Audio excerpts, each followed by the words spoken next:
Olá, meu nome é Wagner e eu vou fazer a apresentação do estágio para o curso de Sociologia na Universidade Uninter. Na verdade, eu vou fazer um plano de aula, nesse formato EAD devido à questão da pandemia do Covid-19. Então, a proposta da aula é fazer uma relação entre cinema e sociedade. Para isso, eu trouxe o filme Ele Está de Volta.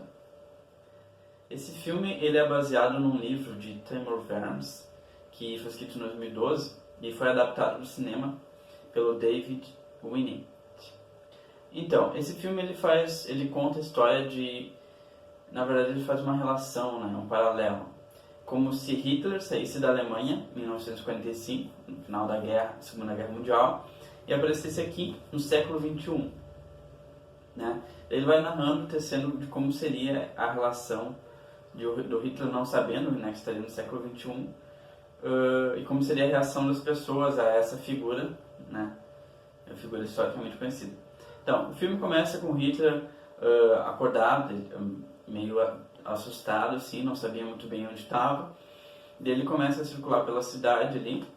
Ele acha no começo que é uma tática inimiga para obter informações. Ele começa a observar as pessoas e percebe que está tudo muito diferente. Começa a perceber algumas diferenças dos carros, do vestimento das pessoas bem diferentes, de diferentes etnias. Daí ele vê uma mulher assim que ele julga que é uma mulher de família, porque tinha um carrinho de bebê, e que era uma mulher ariana. Ele vai obter informações com ela e ela joga o espelho de pimenta na cara dele. Enfim, a narrativa vai se desenvolvendo, o filme vai desenvolvendo. Ele chega numa loja uma banca de jornal para ver o ano que ele está, que ele meio que desconfia que nada está normal, tudo está diferente. E daí ele vê que está em 2014, Daí a trama vai se desenvolvendo. Daí, enfim, o dono da banca de jornais conversa com ele, acha que ele é um ator, que está fazendo algo teatral, enfim. Daí, o interessante desse filme também é ver a reação das pessoas, atores e não atores também, depois isso a gente vai explicar, a reação a ver esse personagem, essa figura do Hitler. E daí, depois de um tempo, aparece um freelancer que fazia parte de uma empresa midiática, que um freelancer vai achar ele e vai pegar essa figura dele e vai usar isso para alavancar a carreira dele, assim, para conseguir algum tipo de respaldo no programa na TV. E daí eles fazem um percurso pela Alemanha toda, indo com Hitler às compras, Hitler tentando porque ele no começo da vida dele ele queria ser pintor, artista, infelizmente não foi. Daí ele faz várias cortes assim de Hitler conversando com as pessoas, Hitler pintando, daí a reação das pessoas, E o interessante é que esse filme também é documental, então eles pegam textos de como as pessoas reais, que não são atores, reagindo a esse personagem, E daí, claro, daí mistura os dois, algumas pessoas tirando selfie com Hitler, rindo, achando que era um personagem cômico, enfim. E o filme vai narrando isso. O interessante também é que Hitler sabe que ele está no futuro, que ele é ele mesmo, que ele é o Hitler, mas as pessoas acham que ele, na verdade, é um figurante não, mas um ator, um personagem, o personagem Hitler. Isso é bem interessante. O Hitler, que é a figura dele, vai narrando a história, É bem interessante como vai tecendo essa questão. A gente fica até meio desconfortável, na verdade, porque tu não sabe se o que o filme quer propor, É uma crítica, mas de certa forma o personagem é meio carismático, assim, tu fica meio incomodado de assistir. E isso é um ponto interessante que a gente vai falar mais tarde também, que é uma estética diferente da estética informativa, científica que a gente está acostumado, que é a estética do cinema, da arte, que eu acho que é justamente esse papel da arte de questionar um pouco, tirar a gente dessa zona de conforto. Voltando ao filme. Então ele vai desenvolvendo o trama e daí o Hitler chega à TV, através desse freelancer. Antes dele chegar, ele já estava começando a ficar famoso nas redes sociais, o vídeo dele vai cair no YouTube, tem mais de 1 milhão de views, enfim. Daí ele chega na TV, e na TV o vice-diretor da TV a princípio não gosta muito da ideia, por uma questão óbvia da crítica e de não ser um tema bem delicado, de como que o público vai se comportar com a figura, mas pelo que foi desenvolvido ali, a gente percebe que a diretora, recém-nomeada diretora, se preocupa mais com as cifras, né, com o dinheiro, do que com qualquer problemática que aquela figura possa trazer. E daí coloca ele no programa de humor, um programa que já era um programa bem conceituado daquela rede, né, enfim, já fazia parte do roteiro deles lá, e coloca ele nesse programa, e a primeira aparição dele assim é bem enigmática, né, traz aquela figura, fica escuro, e a luz vai nele, ele vai descendo aos poucos, perecendo o cenário, daí ele fica em silêncio. E do nada ele quebra o silêncio, né? Ele fica em silêncio, aparece uma narrativa do Hitler por trás, né? Como um terceiro ali, não como um personagem específico, narrando a questão do silêncio, de como que ele olha para as pessoas, né? E isso tudo tem relações com o próprio regime nazista, né? Porque não é à toa que o Joseph Goebbels ele era o ministro da propaganda de Hitler, né? Então ele fazia toda uma propaganda voltada para aquela figura, né? Tinha uma propaganda nazista, né? Não era só filmes, desde filmes, músicas que eram estereotipadas, que não podiam ser escutadas, enfim, tudo. Desde a figura até o entretenimento, né? Tudo era propagandístico, né? Esse papel da mídia também é bem interessante. Mas voltando, daí tem esse silêncio, né? A câmera interessante porque ela olha para ele de baixo, né? Um pouquinho enquadrado dessa visão assim de baixo para cima. Porque ele tem teses, até tem um TCC que eu vou deixar na descrição do vídeo, que fala da relação entre o movimento nazista, das questões propagandísticas, e a extrema-direita ou direita do Brasil. Que é uma discussão que a gente pode fazer e trazer para deixar um pouco mais palpável o assunto, né? Trazer mais para a atualidade. Enfim, continuando. Daí ele começa com uma piada. A piada é mais ou menos assim. Se a gente quer eliminar os ratos da nossa sociedade, a gente chama um detetizador e não um palhaço. E essa é a piada, né? As pessoas riem da piada, mas o que ela traz, obviamente, o que ele está querendo dizer é que ele quer eliminar os ratos. O que seriam os ratos para ele, né? Para o Hitler? Seriam os judeus, os ciganos, os comunistas, né? Tudo que não estava naquela hegemonia ariana branca, né? Hegemonia, entre aspas, né? No que ele pretendia como raça pura, né? Que é a raça superior, entre aspas, nessa pseudociência, né? Falsa ciência. Ok? E daí ele começa com os discursos, o pessoal ri e tal, e daí vai se criando essa figura, né? Engraçada, enigmática, autoritária, né? Que lembra muito dos nossos representantes políticos da atualidade. E o trama vai se desenvolvendo até que ele ganha mais adesão do público, falando sobre ele no YouTube, nos canais, enfim.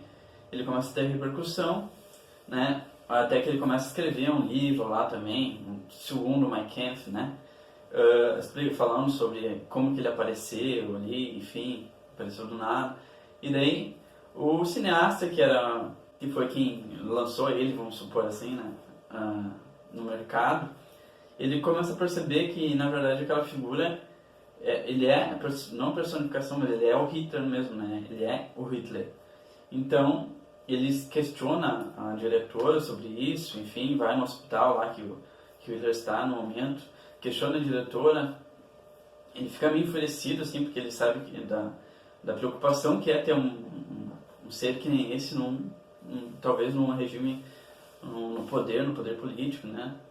Enfim, na mídia, né? Publicamente. Daí ele começa a falar sobre isso de forma talvez até meio agressiva, porque ele estava bem incomodado, e os médicos pegam ele e ele é levado para o manicômio. Então o único personagem que sabe da verdadeira identidade do Hitler foi preso no manicômio, como louco, né? E tem essa questão também dos discursos que a gente tem na sociedade, né? E das pessoas que são ditas loucas, ou, enfim, mas essa é outra discussão, tá? E agora, fazendo essa análise desse filme, com a sociedade? Primeiramente, dizer que a gente não precisa fazer muita relação metafórica, né? Porque ele já é uma coisa bem explícita. E também algumas coisas implícitas, né? A questão mais explícita, que é mais visível, é que pega uma figura histórica, Hitler, e traz uma problemática específica, Hitler na atualidade, né? Isso é bem explícito. Então, obviamente, a gente tem que partir do pressuposto que a gente vai trabalhar esse tema numa turma, né, para pessoas que já têm a noção da Segunda Guerra Mundial, dos regimes totalitaristas, das figuras totalitaristas, né, Mussolini, Hitler, enfim. É importante também relacionar com os regimes totalitaristas no Brasil. Então a gente tem que ter esse critério para começar a trabalhar sobre isso. Não dá para jogar isso do nada, né?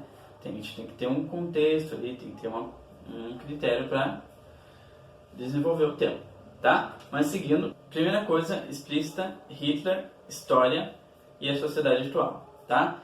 Coisas que ficaram talvez meio implícitas é de como essas questões que aparecem no filme, que são menos aparentes, assim, na verdade já existiam no regime nazista, né, na Alemanha.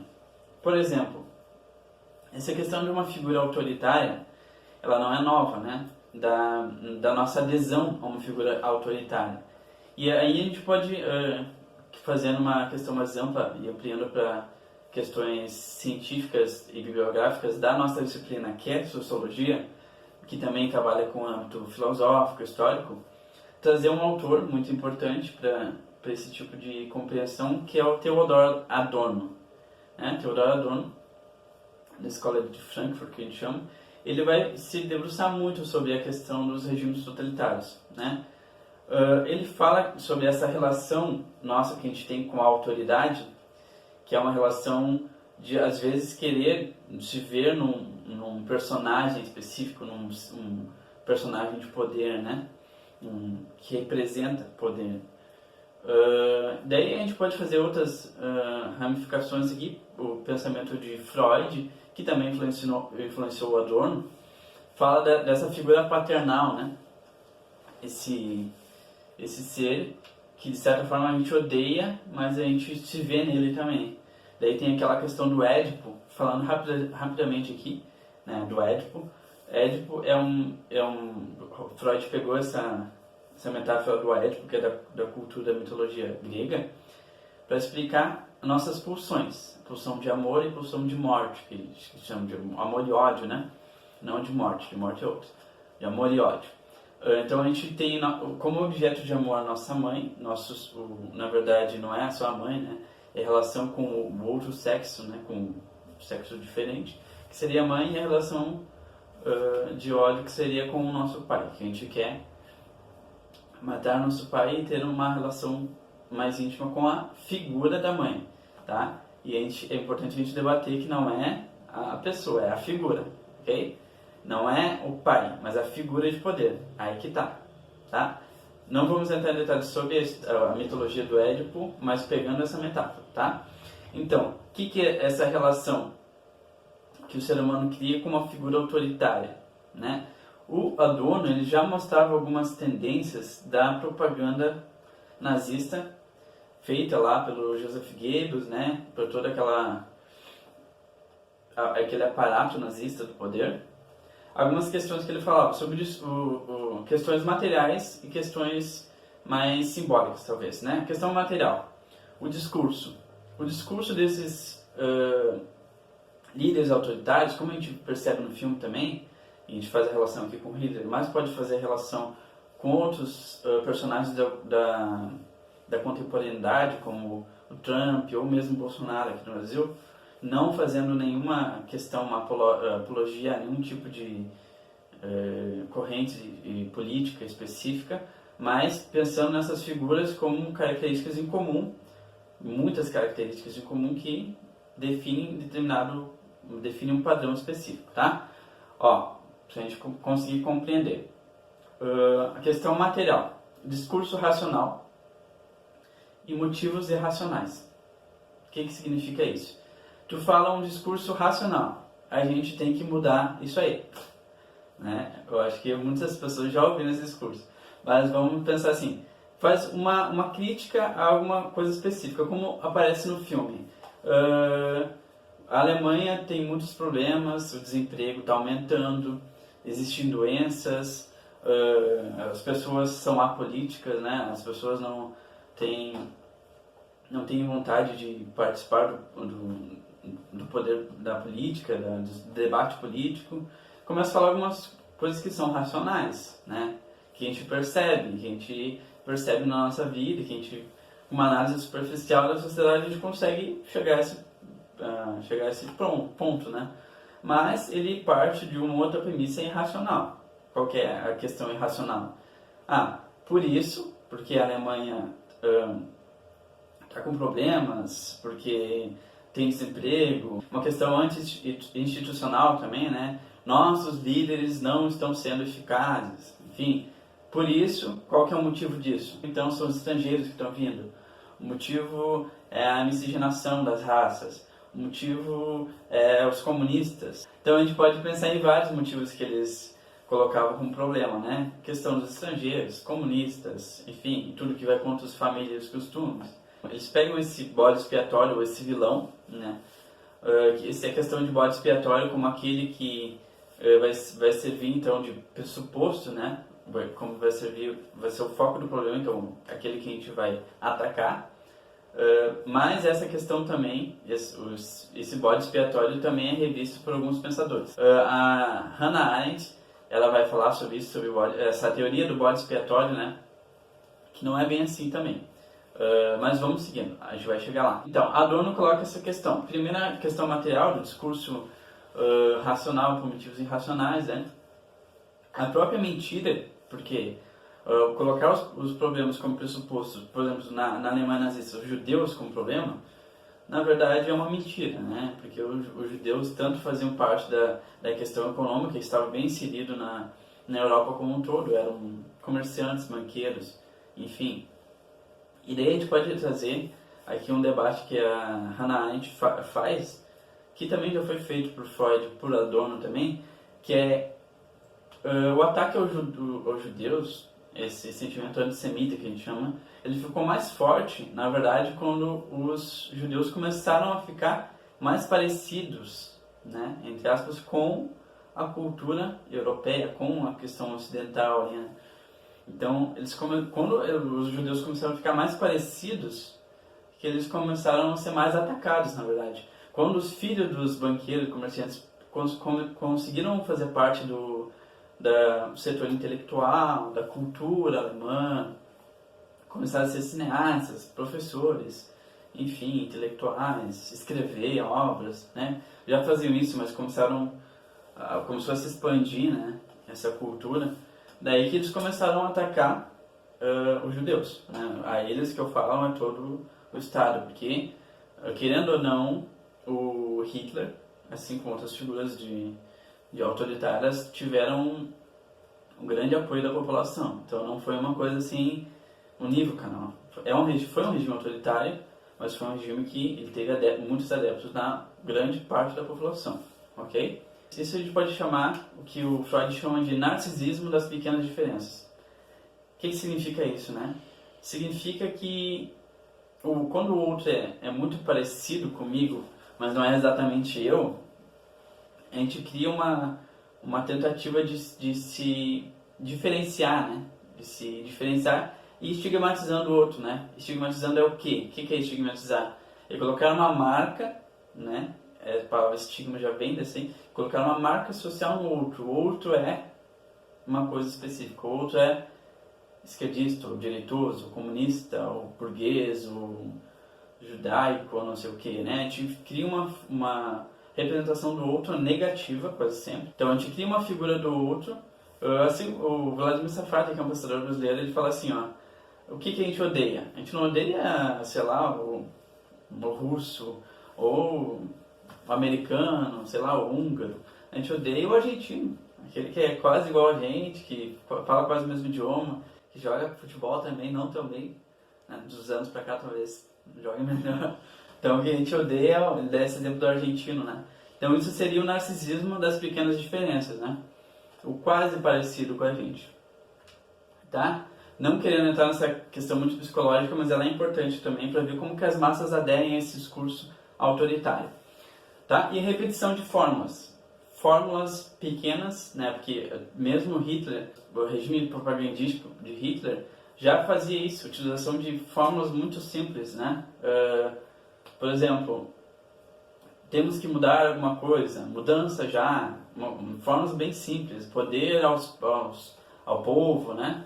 Enfim, coisas bem clichês que vão pegar na cabeça das pessoas, porque sabe o poder da repetição também, né?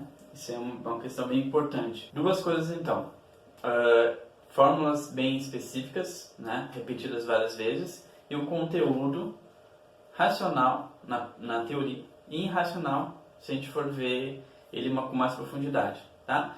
Por isso que é importante a gente analisar os fatos com bastante critério, né? E com bastante profundidade, para a gente não cair nesses discursos fáceis de assimilar, fáceis de cair com uma pegadinha, né? Tá bom? Por isso é muito importante. Seguindo, o que Adorno vai falar então? Ele vai pensar, né? Vai discutir como a sociedade, uma sociedade racional, uma sociedade complexa, uma sociedade moderna, vai chegar a um nível de barbárie que foi a primeira e segunda guerra mundial e todos os regimes totalitários, né, que matou milhões de pessoas. Como que uma sociedade desenvolvida vai chegar a essa barbárie? Ele vai utilizar o termo de razão instrumental. O que é a razão instrumental? A razão instrumental é a utilização da nossa racionalidade humana, da nossa forma inteligente de pensar, de forma instrumentalizada, como instrumento da dominação do homem. Então a gente usa a nossa capacidade, que a gente tem como ser humano, né, para a gente dominar o homem, ao invés da gente pensar numa liberdade, ao invés da gente pensar numa sociedade liberta das amarras míticas e liberta das questões na natureza, conseguir desenvolver no âmbito social e tecnológico, a gente usa essa racionalidade, essa tecnologia também, né, como forma de dominação, né? E ele vai trazendo várias problemáticas sobre isso, né? Então, aí que tá. De novo, o discurso racional, né?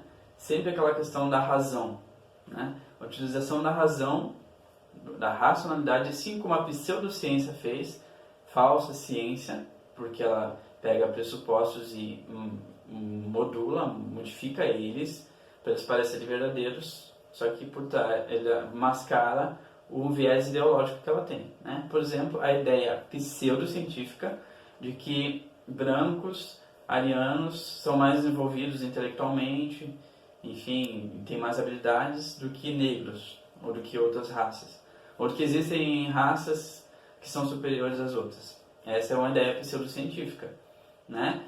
Que é baseada num critério racional, entre aspas racional, que pretende ser científico, com uma premissa totalmente racista, né? Bom, então a gente tem que ter super cuidado com isso, tá? Continuando, é uma teórica bem importante que vai falar sobre isso, é uma teórica alemã, judia, que é a Hannah Arendt. Ela fala sobre a banalidade do mal, né? O que é a banalidade do mal? De novo, a Arendt traz esse discurso de uma certa racionalidade, tá? Esse pressuposto da banalidade do mal é, na verdade, uma narrativa que ela percebe do Adolf Eichmann, que foi um dos líderes do movimento nazista, mandava os judeus para o campo de concentração. E quando ele foi indagado, depois que acabou a Segunda Guerra, sobre os crimes que ele cometeu, ele só falava que estava cumprindo ordens, né? E os discursos que ele proferia assim, eram bem simples, na verdade, né? Ele falava sobre o contexto, que ele estava seguindo ordens, na verdade ele não matou, né? Ele, entre aspas, não matou, né? Segundo ele. Ele só deu a ordem para matar. E aí que ela falou sobre a banalidade do mal. Na verdade, o mal que eu fiz, ele é relativo. Porque se for pensar bem, né? Eu não fiz o ato, eu estava seguindo uma questão, uma ordem, né? E daí traz uma problemática para a gente pensar também nessa questão do discurso que a gente profere, né? A gente pode relacionar isso com várias questões atuais, como governadores que defendem atos de, por exemplo, de violência em comunidades, né? Daí pessoas morrem, né? Como os negros são assassinados em São Paulo, no Rio de Janeiro, e daí quando as pessoas são indagadas sobre isso, na verdade quem é o culpado, né? O policial que atirou, é o governador que deu a ordem, né?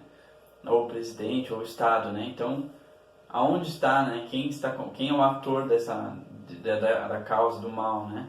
Fica essa crítica para a gente pensar também, tá? Então a gente pode trazer esse filme, voltando agora em relação ao filme com a realidade.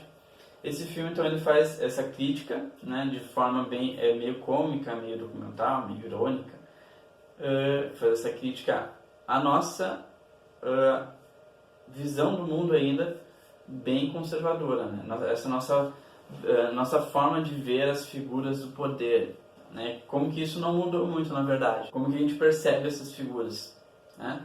Daí a gente vai ter vários traços que eu já mencionei, né? Sobre a questão autoritária e carismática ao mesmo tempo.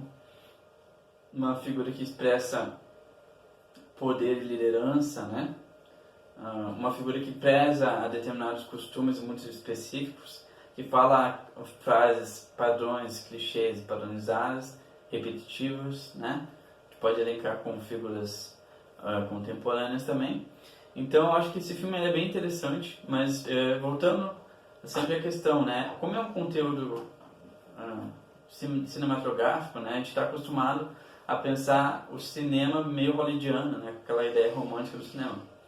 E ele traz um cinema um pouco diferente, se tu se sente um pouco até desconfortável quando tu olha o filme, né?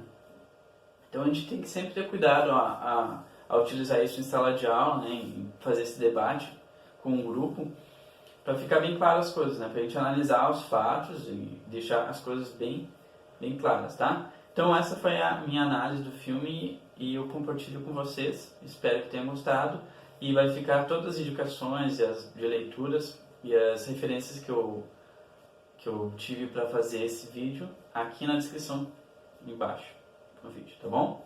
Espero que tenham gostado e é isso aí.